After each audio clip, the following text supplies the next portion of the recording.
Man, I had forgotten how beautiful this thing is. Look at that point-to-point wiring. The Heathkit Daystrom AA-11. Well, the customer came through and got a complete set of tubes from thetubestore.com. I've never dealt with them, but I went ahead and actually took a couple out and tested them. Let me show you a couple of these things.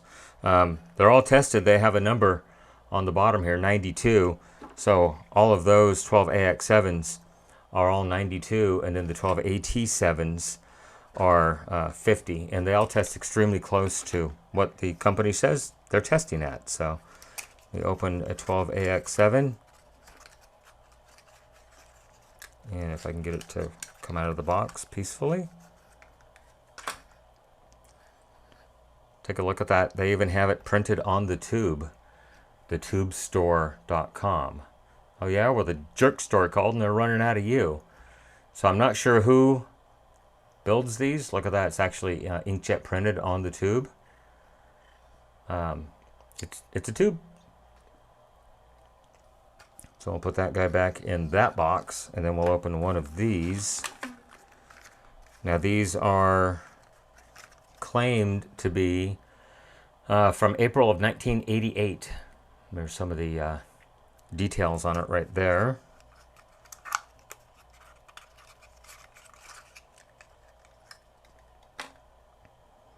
Now this one is a Philips ECG 34167 USA Jan 12AT7WC. There's the date code 8826, also known as. But yeah, nice looking tubes. Hopefully they will get the job done instead of those weak ones. I mean, it did work with the weak tubes, but it just might work better with new tubes.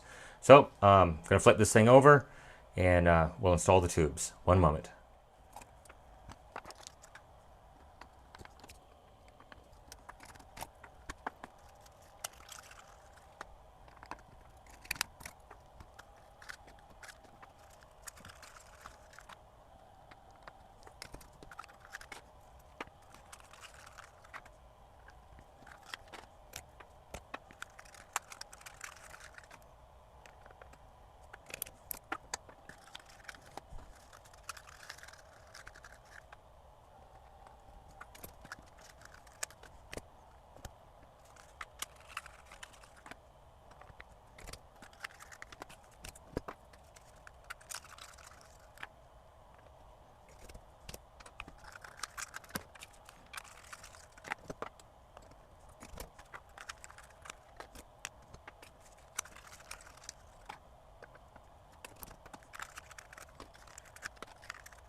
Okay, all the tubes have been replaced.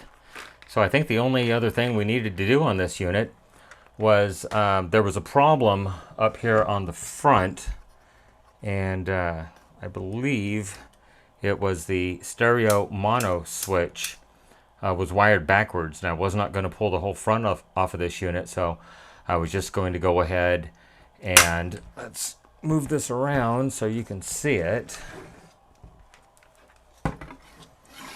So there is the stereo mono switch, and it should have been installed 180 degrees out, but I can unsolder that lead and reattach it to that deleted terminal that still is active inside the switch. They just saved, I don't know, they didn't save anything. They could have left it out. That's what they would have done today, but remember, this is back in the 60s.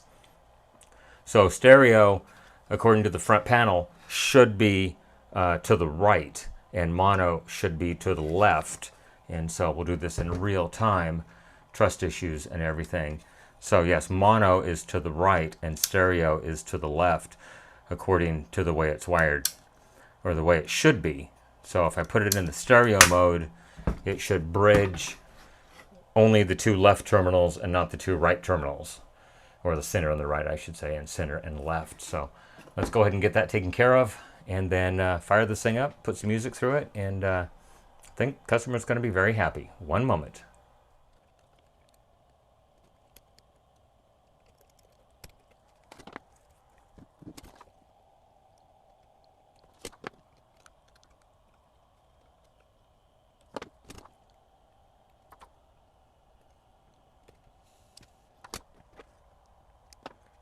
Okay, mono stereo switch has been addressed. All right, let's fire it up. Okay, here we go. AC power has been applied. I'll hit the power on button here while watching the current. Filaments are warming up. Current is going down. I do have music going into it. I do have a receiver connected to the output of it, I hope. Make sure I have some volume, and I do. And we're not getting any output. All right, my bad. Helps if you take the MP3 player off of the pause mode. So that's in the stereo mode. I realize I have a mono mic on. That's in the mono mode. I do tell a difference. I'll pop one output out. Yeah, in mono, both channels. In stereo, only one channel.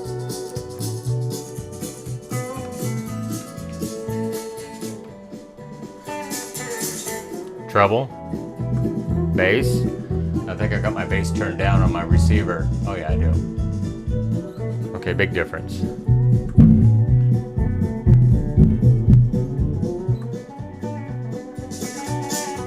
I'll put those guys right in the middle.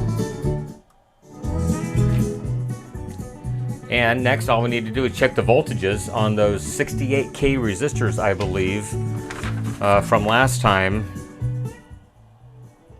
On the plates of these tubes to make sure they're approximately the correct voltages. One moment.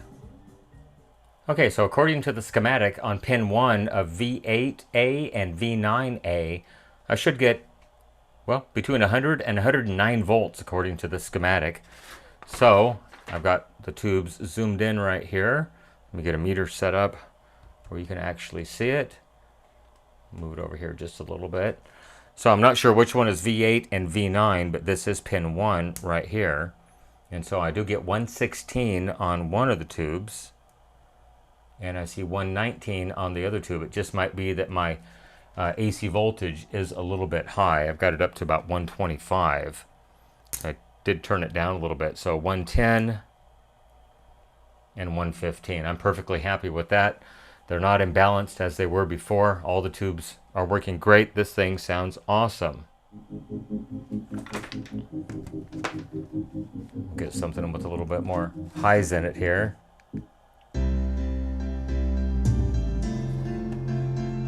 But working great. I'm going to give it back to my customer. Basically, I think 1 hour of labor is all I quoted on this thing. And just fix the mono stereo switch. So stereo is stereo, mono is mono. And controls are perfect. I don't understand it. This thing is in such great shape for its age. And it looks totally unmolested. It's working perfectly. Well, they don't make them like they used to. Everyone, thank you for watching. I really appreciate it. Have a great day. Bye-bye.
I've got something connected incorrectly, if I had to guess. Don't want the blend on.